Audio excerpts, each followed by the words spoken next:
Well, it's not Kylen Mills. It's Mr. Kylen Mills Oh. sitting in. I couldn't wait anymore. We had to get the show rolling. The live audience wants us to start. How are you doing, Charlie? It's great to see you, brother. I'm good, man. I'm good. Kylen's looking at me like, wait, are we live for the Yeah, people we're right now? live. Yes, Officially. we're live for the people. Good to see your face, man. Good to see your face. You too, brother. I'm trying to figure out Kylen's camera placement. As you can see, hold on. We got Ellie De La Cruz in the background. I proclaimed him to be the next Hank Aaron. And then the last 2 months of the year, he hit like 075. So he's got some work to do, but still the fastest player in baseball. And excited to see what he could do. But I'm going to hand it over to my co-host, All right. Kylen Mills, the beautiful Kylen Mills. Do we have anyone on the live stream right now? Oh, yeah, we got a ton of people right now. They've been waiting for like 45 minutes. They're anxious.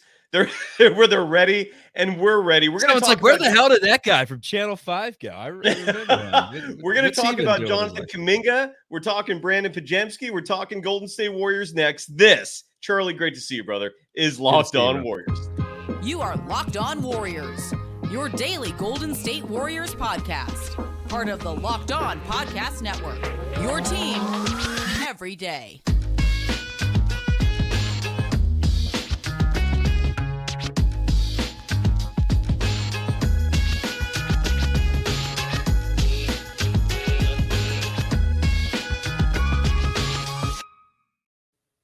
You for making Locked On Warriors your first listen every day. We're free and available wherever you get podcasts and on YouTube. We're part of the Locked On Podcast Network, your team every day. Today's episode is brought to you by Gametime. Download the Gametime app, create an account, and use the code LOCKEDONNBA for $20 off your first purchase.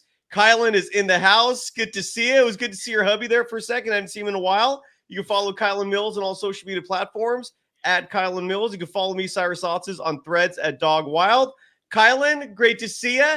How are you doing? And I don't know if you watched Sunday's preseason game, but if you did, what are your thoughts on that game? The Warriors are 3-0. Big shout out to my audio technician, also known as my husband, for setting this up. I never actually wear like headphones while I'm doing this, and he set me up with like his professional mic, so I feel like a fish out of water. It's just funny. Apologies though, everyone, that we're getting started a little later than usual. But good to see you, Cyrus. Everything's going well. Very excited for the Warriors season. I think the young guns continue to, step up and show out. And that's what I'm the most excited about continuing to witness, is how some of the young players continue to shine. I will say one player who has surprised me here during the preseason is Brandin Podziemski.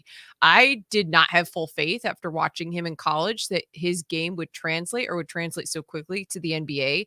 I also didn't necessarily think that his skill set was one that was needed on the Warriors because they already have shooting, because they have so many guards, but he's actually played well. And I got to give him credit where credit is due, because I think he's looked good. He's made good decisions. We already knew he was a good shooter coming in, but he's been solid defensively. I don't know. I think he just was more polished and more ready than I thought he was. So that's one player that stuck out to me. Not just talking about Sunday though, Cyrus, who has maybe surprised you during the preseason? I would agree with Brandin Podziemski 100%. I'm pleasantly surprised. I think thankfully neither of us judged him based on his summer league performance.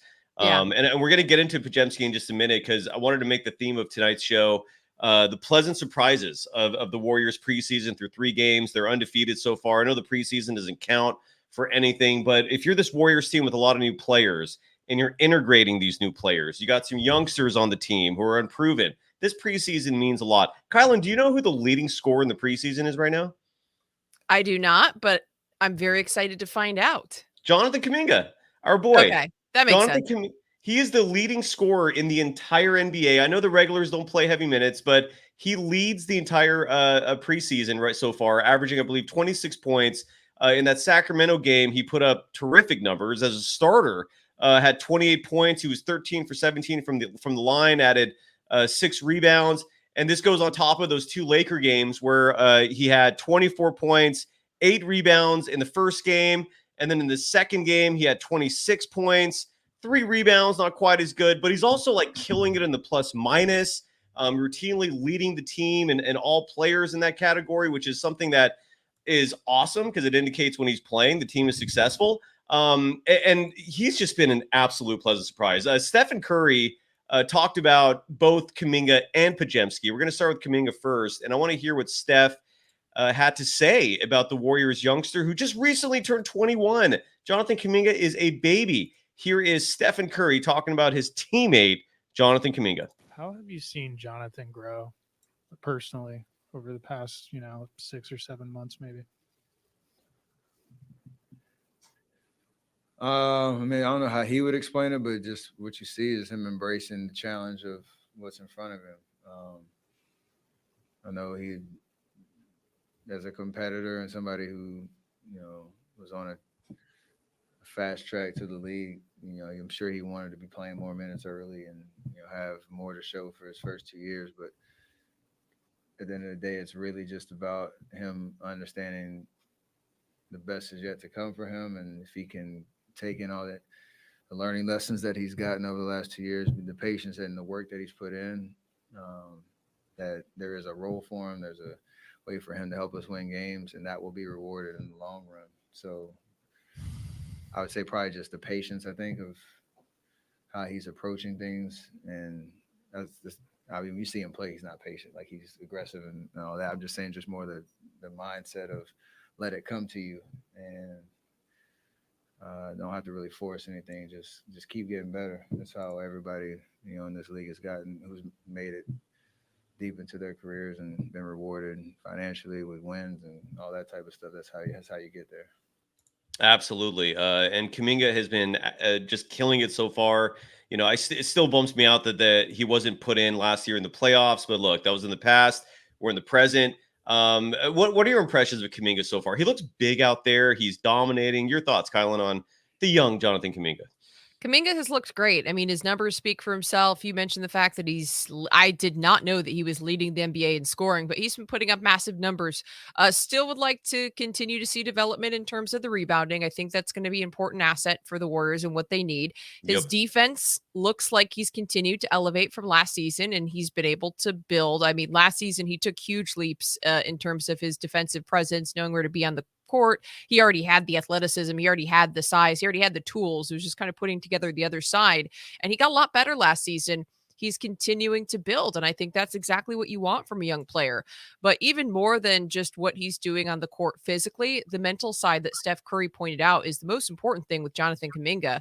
Someone commented in the chat, I think it was Richard, just that the concern with JK is what happens when he struggles. How does he mentally handle those moments when he's not playing the amount of minutes he wants to play or he's not playing well? And we saw last year a little bit of pouting, a little bit of a bad attitude. And so it will be telling how he has also grown mentally. I think it's great to hear Steph Curry say that he has seen Jonathan Kuminga approach the game with patience, approach the game with I'm going to let it come to me. Because the Jonathan Kuminga of the first 2 years of his career did not have that mentality. Kuminga came onto this Warriors team and wanted to immediately be the best player out there on the floor because that's what had happened in his prep career. That's how he was treated, coming up, where he was constantly the best player on the floor. So it was a huge adjustment for him to come onto this Warriors team and realize as a young player, regardless of how high the ceiling is and how much talent he might have, that he still was a role player, and he did have to take a back seat to the Warriors stars and veterans and the list of players who were above him, and that he still had a lot of growth and development to do, because I think that was a tough thing that sometimes gets overlooked. I mean, Jonathan Kuminga, and it's that way with a lot of players, but I think it also kind of depends. Like, he didn't play in college where he had to take on a role on a team. You know what I mean? Like, he immediately went into the G League Ignite. He was a star in the G League. He was a star prior to that. And I feel like it does take some time to shift that mentality and accept a different role. Hey, you're not going to walk into the NBA and on a championship level team, be the best player right away. So it seems like he started to really accept that, embrace that, and has the right attitude now, according to Steph Curry, saying that it's a let it come to me versus, hey, I should be out on the floor all the time and be the best player. You know what I mean? Yeah, I do. I don't know if I agree with Sarpong in terms of, and that's the name of the person who wrote that chat question. I didn't look. The only time I saw him pout was in the postseason. Like, I don't remember him ever complaining or saying anything or having poor body language in the regular season. Granted, he was actually playing, so I don't know if he had a good reason. And then there were those few moments where he would struggle to start a game, and then Kerr would just pull him out and we never see him again. So he never really got opportunities to bounce back within the 48 minutes and prove himself. But yeah, he was, in my opinion, he was treated with a little too much of the kitty glove treatment. I totally agree with you. I was saying that a lot last year, how this was someone who has had no familiarity with playing as a role player, as playing in this spot where he's not a star. But the Warriors were very cognizant of that when they drafted him. And it was just a weird treatment of him to constantly like hide him on the bench, to constantly like, have the short leash. We saw it with Moses Moody as well. But here we are. Now, Kuminga, the good news is he had a positive attitude. I give Kerr a lot of credit for not taking Kuminga's complaints that he went public with last year in the postseason personally. He actually embraced Kuminga's attitude in that regard and supported him, which was huge. You had to do that if this was going to work. So kudos to Kerr for coming around in that regard and not elevating the drama there. I want to play this Kerr soundbite before we move on from the Kuminga topic, because Kerr also talked about Kuminga's growth as an individual, and I just want to hear this soundbite real quick. I don't listen to most of these beforehand, just because I'd rather be as surprised as everyone else and react in a more genuine manner. So here is Steve Kerr talking about Kuminga's growth over the past year. How have you seen Jonathan mature, just as a person and as a player? I think this year he's definitely, he feels more mature to me in terms of not getting down on himself. When we're coaching him through his mistakes, he's handling it better. He doesn't hang his head. He's looking you in the eye. He's understanding what he did wrong, trying to correct it. Very natural, sort of progression from a maturity standpoint, development standpoint. So really happy with JK's camp and just his whole approach. Yeah, and as we talked about this offseason, he worked. He did not take this summer off. He busted his ass. He did the 3-city tour, which was kind of weird, but look, he's a kid. I'm not going to pretend like I can understand what a 20-year-old is thinking in this modern era. I didn't have social media at 20. I barely had the internet at 20. But regardless, he put in the work and it shows. Any final thoughts, Kylen, on Kuminga before we move on? I think all of it's positive. I think that he could be the key piece to the Warriors this season. I really do. Like, I am putting on my money on Jonathan Kuminga possibly being that role player who elevates this team from a contender to, legit being able to win an NBA championship. Last season, you look at the Warriors, the changes from 2022 to 2023, they won an NBA championship. Last year, they were eliminated in the second round of the playoffs.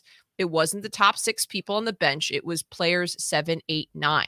And so that to me is going to be the key piece of determining whether this Warriors team is successful. Steph Curry has not changed who he is the last several seasons. Draymond Green is the Draymond we always expect. Andrew Wiggins, unfortunately, missed some time with the team consistently last season, but is a player that you know what you're going to get. You look at the top 6 players in this team, 5, 6, like I said, now, Chris Paul kind of leading. We expect to lead the second unit. We'll see exactly how that plays out. But beyond that, those are the players that are going to make the difference. And I just feel like people often overlook how important those role players are to winning a championship. And to me, if Jonathan Kuminga is putting up 20 a night coming in off the bench, how are you stopping the Warriors? Because the non-Steph minutes are not going to be minutes that teams can slough off anymore, or that the Warriors have to just try to protect a lead or just try to play through. They're going to have Chris Paul, and they're going to have Chris Paul connecting with a better than ever Jonathan Kuminga, who already has the verticality, has the ability to finish around the rim, is getting better in terms of maturity and his ability to read the game and work in the Warriors offense, letting the game come to him. He started to unlock the mid-range. Jonathan Kuminga's progress to me could make this Warriors team very scary. Yep. Oh my God. Yes. And we've been saying that if the Warriors are going to be champions again, if they're going to win their 5th title in 10 years, Kuminga is going to have to be a huge part of it. And I think Moses Moody too. I think both these players, they're going to have to be counted on. They're too important to not play them significant minutes. I always think back when it comes to Kuminga to last year, it was a road game against the Jazz. And Kuminga had a big night statistically. I don't have the numbers in front of me, but that was the game where at least from my eyes, my observation, Kuminga realized that if he attacks the rim, that if he's aggressive, there aren't a lot of people in this game who could stop him. He didn't do that consistently, but I'm seeing that so far in this preseason. He just attacks. He doesn't hesitate. He's not even thinking. He just knows now. He has that confidence that, look, I'm a large athletic human being. I have skills. And if I actually use them and if I actually get aggressive, there aren't many people in this game that can stop me. And I'm really stoked to see this maturation. He is the future, but he's also the present, in my humble opinion. So you mentioned Brandin Podziemski at the start of the show. Yeah. And when we come back, let's talk about him some more because he's also having a phenomenal preseason, pleasant surprise. Real quick with Kuminga, just to wrap things up as well. His shooting in the Lakers, the second Lakers game, he was 3 for 5 from beyond the arc, 9 for 12 from the field. In the first Lakers game, he was 4 for 8 from beyond the arc, 8 of 14 from the field. In the Kings game, his shooting went down a little bit, but he also didn't really have nearly the same point guard help. Chris Paul and Steph Curry weren't there. Still shot 7 of 18, 1 for 4 from beyond the arc, but those 3-game averages are phenomenal. And I just hope we continue seeing it. So when we come back, Brandin Podziemski is going to be the topic of discussion. First, got to give some love, though, to BetterHelp, a phenomenal sponsor, just because in this day and age, I mean, I guess maybe it's always been hard to be a human being, but I feel like now more so than ever with all the drama, there's wars going on. There is politics. We got an election in a year. People have stress and anxiety just from the daily rigors and stress of life. You got bills to pay. You got people you care about, and the burdens can be overwhelming. Reality is not easy. Life is not easy, folks. And sometimes we need help. And today's episode is brought to you by BetterHelp. Give online therapy a try at betterhelp.com/lockedonnba and get on your way to being your best self. And one of the many positives of BetterHelp is the fact that you don't have to spend extra time driving to an office. You don't have to waste gas money. It's an online program. They have thousands of therapists. So if, let's say, for the sake of argument, you get scheduled with a therapist and you don't like this person, you can get rescheduled. You can find a new therapist. You can go through this process over and over until you find one that you actually feel a connection with. Being comfortable is very important in the mental health process. And look, if you benefited from therapy yourself, you're very familiar with the value of it. If you're not, it doesn't hurt to try. Health insurance is also an option for a lot of people with it. So if you're thinking of starting therapy, give BetterHelp a try. Make your brain your friend with BetterHelp. Visit betterhelp.com/lockedonnba today to get 10% off your first month. That's BetterHelp, HELP.com/lockedonnba. You are Locked On Warriors, your daily Golden State Warriors podcast. Part of the Locked On Podcast Network, your team every day. Chat is just on fire. I'm not going to repeat what is said there, but it's making me laugh. Thank you for making Locked On Warriors your first listen every day. For the everydayers, Kylen, you're back with me tomorrow night. It's game 4 of the preseason, and we're going live with the post-game action. The audience for those post-game shows has been phenomenal. And I don't know if it's because they're winning, but we're getting a lot of people tuning in. Thank you to everyone who listens. You can follow Kylen Mills on all social media platforms at Kylen Mills. Super easy, her name. So Stephen Curry today was asked not just about Jonathan Kuminga, but he was asked about another youngster in Brandin Podziemski. This was a player who I think a lot of people, myself included, had skepticism when the Warriors first announced that he was being drafted. I was looking at Cam Whitmore sitting there. I was really bummed about that. Whitmore, by the way, looks phenomenal, but the sting of that is less and less by the day with each preseason game because Brandin Podziemski, as you mentioned, Kylen, is playing phenomenally. And here is Stephen Curry talking about his relatively new teammate, Brandin Podziemski, the point guard phenom of the Warriors. Obviously, Brandin has really made an effort to study you and learn from you early on. What have you thought about just what he's been able to do so far and, his eagerness to soak up everything from you? He's a very confident guy, and he feels like he belongs and knows he belongs, and he works. And he has a very true style that he understands how it's going to translate to the league and how he can make an influence or an impact on the game. And then studying the process of how we prepare for practice games, how we see the game, asking questions. So he's very active in that part of, reaching out and trying to, gather as much knowledge as he can. And then when he's out there playing, you can already tell, y'all see him. He's got a presence about him. So that's what you want to see from a rookie coming in. Be fearless. Understand you have a lot to learn, but go out and compete. And he's been doing it. Yeah, he's looking good. Kylen, elaborate, please, if you don't mind, on Steph's comments and just on what you were saying at the beginning of the show about this youngster who's making a lot of people happy right now. Brandin Podziemski has been fantastic. It's great to hear that Steph has noticed it as well, that he's a student of the game, that he's coming in and trying to learn, and that he's bringing confidence that he can play at this level. That's so important, not just for a rookie, but for a rookie who's going to possibly be the Warriors' third string point guard, because that's the reality of what the role is that Podziemski could take on if he continues to play at this level. And based on the fact that Steph Curry is getting up there in age and is going to have to be on somewhat of a restriction in terms of the amount of games that he plays, he's going to have to take rest days. Chris Paul also happens to be a player who's up there in his late 30s and is going to need to take some games off. So that third person who's able to run the point is actually going to be super important. And I could see Brandin Podziemski taking that on. There's a couple reasons. First, his feel for the game and just craftiness with the ball, ability to manipulate defenders is really, really good. Secondly, he seems just confident and makes the right decisions. And it's so funny to me comparing to even like a Jordan Poole, who the Warriors were trying to get to run the offense. You saw moments where he got frazzled. He's losing the ball, and obviously this is preseason. So this is a very small sample size. So take this with what you will.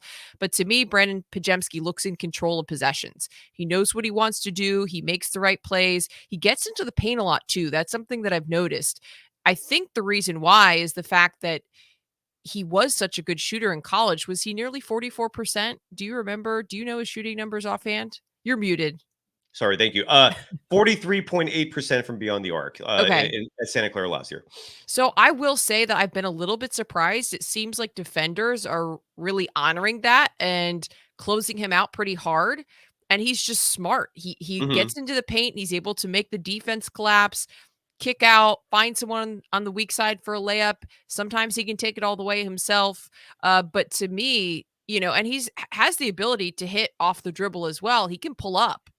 So, he has a multitude of different threats that I've been surprised to see how it's been able to translate. But I've noticed definitely defenders are closing him out hard because of the way he was able to shoot beyond the arc in college. And he just has good composure. Like, he makes the right decision, makes the right play, is able to get into the paint. So I'm really excited. He looks very mature for a rookie. I just feel like he looks like he's in control. What Steph said, that he brought in confidence immediately when showing up on day one, it shows in the preseason games that he looks confident. He's playing with composure. He's playing not like a rookie, in my opinion. What do you think? Agreed. And just to run his numbers real fast, in the first preseason game, he played 26 minutes, had 11 points, 6 rebounds, 4 assists, was a +6 in the plus minus. In the second preseason game, also a win, played 26 minutes again, had 10 points, 10 assists, 6 rebounds, a +16 in the plus minus to lead all players. And then in Sacramento, where he was starting, the numbers I don't think reflect how he performed. He played 31 minutes, only had 4 points, but again, he was taking on much more of a point guard role. He was setting things up for other players. He certainly was not a liability defensively. Had 6 rebounds in that game, 4 assists, was a +3 in the plus minus. Overall, again, there are certain players that, even though it's only the preseason, you got to rely on the eye test. You got to rely on your observation skills. And what I'm seeing, and I feel like you're echoing my sentiments, this dude can play. He has a solid feel for the game. He doesn't make dumb. He doesn't make dumb mistakes. He's poised. I even love like the little things. Like for example, he struggled in summer league with his shooting, and I forgot when this quote happened. It was a few weeks ago, but he talked about how he went to Steph and got advice from him because Stephen Curry in his rookie year, his first summer league, also struggled shooting it from 3, and he wouldn't reveal what the advice was that Stephen Curry gave him. And little subtle things like that show me maturity. It shows me a higher acumen than maybe you would expect from a player that young. Because what good comes from revealing those kinds of intimate details of information that you're sharing with the greatest shooter of all time? And just him being cognizant of little things like that is huge for me. It adds up. I'm super stoked about that. So any final thoughts on Podziemski before we move on to injuries and other final notes that we're going to talk about? No, I think you summed it up well. I'm excited to see how he develops. I mean, just to me, the fact that, like I said, he's just so much more polished than I thought he would be is a very promising sign. The possibility for him of learning from Steph Curry and CP3. I mean, think about how good he could be. I mean, I think Podziemski's one the Warriors want to hold on to. I really Yes. do. And a couple people commented they think it's a matter of time, or that they think Podziemski already has possibly overtaken Corey Joseph in that third string point guard role. I kind of agree. Yep. I don't know if it's too early to say, but I have been much more impressed with Brandin.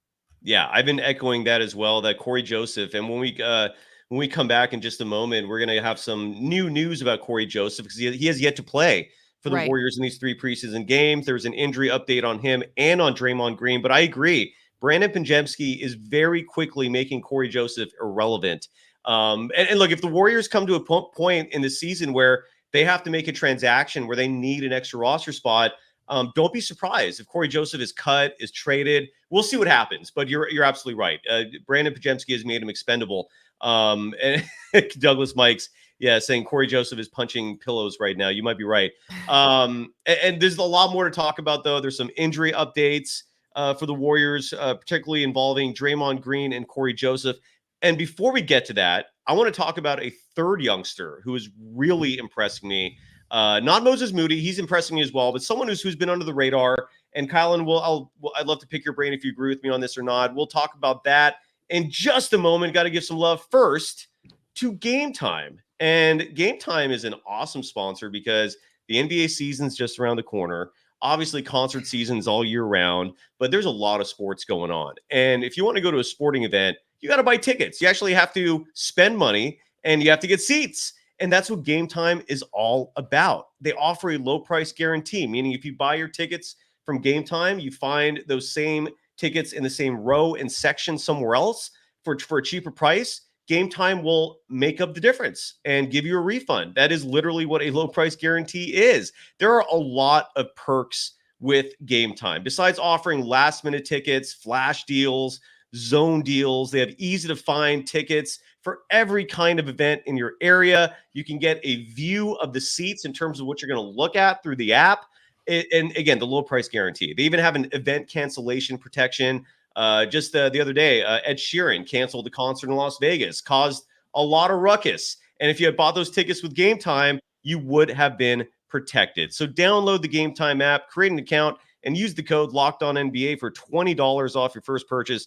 Terms apply. Again, create an account and redeem the code LOCKEDONNBA. That's LOCKEDONNBA for $20 off. Download Gametime today. Last minute tickets, lowest price, guaranteed. You are Locked On Warriors, your daily Golden State Warriors podcast. Part of the Locked On Podcast Network, your team every day. One final segment, wrap things up here on Locked On Warriors. You can follow Kylen Mills on all social media platforms at her name. Super easy. Kylen Mills. You can follow me on Threads at Dog Wild. That platform is blowing up. Kylen, I hope to see you there at some point. It's big. It's actually like I'm getting into it. I'm getting information from there, so I'm stoked. So the player I wanted to talk about, Steve Kerr discussed him. And let's go to the soundbite real quick. And the player I refer to is Lester Quiñones, who in the game against the Kings, I thought had a coming out party. And what I saw from Quiñones is an ability to handle the point guard position, for a player of his size, he's 6'5", he's got that mass similar to Brandin Podziemski. You can't really bully him. You can't back him down easily defensively. He looked smooth. I loved seeing him run the point. I feel like that was his special sweet spot in terms of position. And the numbers showed it. Just a real quick before I play this Kerr sound clip, Lester Quiñones played 24 minutes, was 6 of 12 from the field, 2 of 6 from beyond the arc, 33%, the Mendoza line, that's fine. Had 5 free throw attempts. Added 4 rebounds, 4 assists, and had 18 points with a +3 in the plus minus. I thought that was a fantastic performance from him, especially in a game that, despite being the preseason, had a regular season feel to it. The fans in Sacramento were going crazy. It went to overtime, and Quiñones played phenomenal, in my humble opinion. Here is Steve Kerr talking about Lester. And what'd you like about Lester's performance tonight? Lester's a really good player. You know, he used all of last year to make dramatic improvement in Santa Cruz. From training camp last year to now, he's an entirely different player. And that's that's a testament to him, his work ethic, his ability to absorb coaching, and he's put the time in, and it shows. There you go. Your thoughts, Kylen. Do you have any thoughts on Lester Quiñones? Yeah, I think that Quiñones was fantastic, and it really was a coming out party for him. I think that performance against the Kings was a testament to the work that he's done to get better from last season to this season. I mean, he looked like much more of a complete player. He was able to get to the free throw line a couple times. He knocked down a couple of open threes, open shots. He was smart, able to push the ball in transition when the Warriors needed to. Like, felt like he had a good tempo in the game, and another player who felt like he was in control. Like, he was much more smooth at the point guard position than I thought he could be. You know what I mean? Like, I didn't think he was going to look as natural as he did. But to me, he did. Like, he just, I don't even know how to put it. Like, there also was level of confidence, and he didn't hesitate, and he made good decisions, similar to some of the things I said about Podziemski. But Quiñones, you mentioned, he's got the size, he's got athleticism. To me, he looked like he's a guy who could be a playmaker. I liked everything that I saw from Lester Quiñones. I thought this was a huge performance for him. Agreed. 100% agree. And look, this preseason has been phenomenal because we haven't even touched on Trayce Jackson-Davis, who I think looks amazing. We haven't touched on Moody, obviously. I mean, the Warriors' youth this preseason has been shining. It's definitely leaving a lot to be excited about. Shifting gears to injuries, the Warriors posted an update today. I'll read it verbatim. I'll also share this little graphic that they published. So Draymond Green, who has missed the entire preseason, suffered a sprained left ankle during offseason workouts, is making good progress. He's been cleared to begin light on-court workouts, and his return to full team practice, in scrimmages, will be based on his continued progress. He's going to be reevaluated on Sunday. That's 2 days before opening tip of the regular season, which is literally a week from today. That's insane. When they play the Suns. And then Corey Joseph, we have yet to see in a Warriors uniform, is making good progress from that lower back strain. He's been participating in various on-court workouts. He's listed as questionable for tomorrow's game against Sacramento. So those are some injury updates provided by the Golden State Warriors. Your thoughts, Kylen? Do you think we're going to see Draymond? Do you want to see Corey Joseph, or are you already over it because of Brandin Podziemski? Your thoughts on those two players? Corey Joseph does still have the veteran leadership and experience, so I don't think we can completely write him off yet just because he's been dealing with an injury. I still want to see him get some reps with this group before anything is said. It's too early to necessarily decide, hey, Brandin Podziemski has won that third string point guard spot, or even Lester. I think there still needs to be a bigger evaluation process. I don't think that Corey Joseph should be necessarily written off.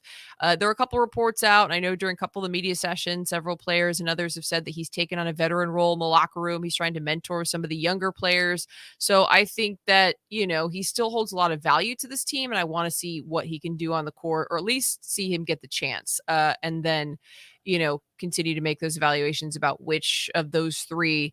But I think having point guard depth is so good for the Warriors because of how old Steph Curry and CP3 are. Like, they may use all three of those guys. I mean, you look at last season and how much the Warriors, not only did Jordan Poole play the backup point, but they used Ty Jerome heavily, as we've talked about. I know, I feel like I'm like breaking the law, bringing up that name on a podcast with you, Cyrus. But they used him so heavily, and there just was, it was not good roster construction. Steph Curry is going to have to miss games, no question. To me, CP3 is going to have to miss games. To have like a stable of talented young, in addition to having a veteran point guard, I think it's a good mix. I'm excited. And then the only other thing is, in regards to Draymond Green, don't rush it. Don't rush it. Yeah. Draymond Green, he's also getting up there in age. We've seen him deal with a number of issues. He had the back issue 2 years ago. Last year, he was relatively healthy. I can't remember what his final game number was, but he didn't miss many. But regardless, we've seen him in the last couple seasons get a little banged up. I just don't think it's something the Warriors want to push it. It's the beginning of the season. It's a long season to go. There are going to be a lot more important games. I just think the important thing is for him to have, the appropriate amount of time to heal, and hopefully he does. I do think it's a little bit concerning that he's starting the season off already with an injury. He's dealt with ankle sprains throughout his career. And so I just hope it's not going to be a theme for the season, because the Warriors do need Draymond healthy to be contenders. So that being said, take it easy, take your time. No need to rush back. And keep working on strengthening those ankles, because as someone who played years of soccer, like, my ankles are just terrible, loosey goosey, like, because at some point when you stretch out those ligaments and tendons, like on the outsides of your ankles, especially when you roll them, like, they're never really the same. Like, they're just kind of stretched out. So then it becomes easier to roll them. You got to start wearing ankle braces, which I had to do. So I don't know. I just think he's got to be careful regarding any type of injury, and that he should take his time. All right, there you go. I personally think Draymond's going to play. He's already said himself that the injury is not as serious. It's been made out in the media publicly. It's not a high ankle sprain. That would have been a bit more concerning. And he's sprained his ankles so much. I don't know if people are aware. Like, he's. I remember there was, I think, I don't remember when it was. It was one of the postseason runs where people were freaking out. It was a serious ankle sprain that I feel like would have taken out most athletes for weeks. And he was back the very next game. And the dude is tough. The only thing I've ever seen. Yeah, I've only seen that back injury affect him very seriously. So it would shock me if he didn't play a week from Tuesday. And I want to see Corey Joseph on the court before. I'm curious. I am curious, and I'm with you totally. That point guard depth is a good thing with this old team, right? I mean, Steph is going to turn 36 in March. Chris Paul is 38. So I'm with you. Some point guard depth would be nice. I'm really stoked on this team. I really am. I'm incredibly giddy. We're back at this tomorrow night. And then final thoughts, Kylen, before we call it a wrap. I think that preseason game number 4 is coming up tomorrow, and we're both going to be here, so you should join us after the game. And someone made a joke saying the Warriors should sign Anthony Lamb in the comments, so I'm just going to close out on that. No, yeah. When you're going there, it's time to move on. Folks, we'll be back at this tomorrow night. And good night. And we're done. Tell Charlie thank you for making that cameo appearance. It was great to see him as always. Thanks to everyone. We'll be back at this tomorrow night. Bye-bye. Night. Awesome.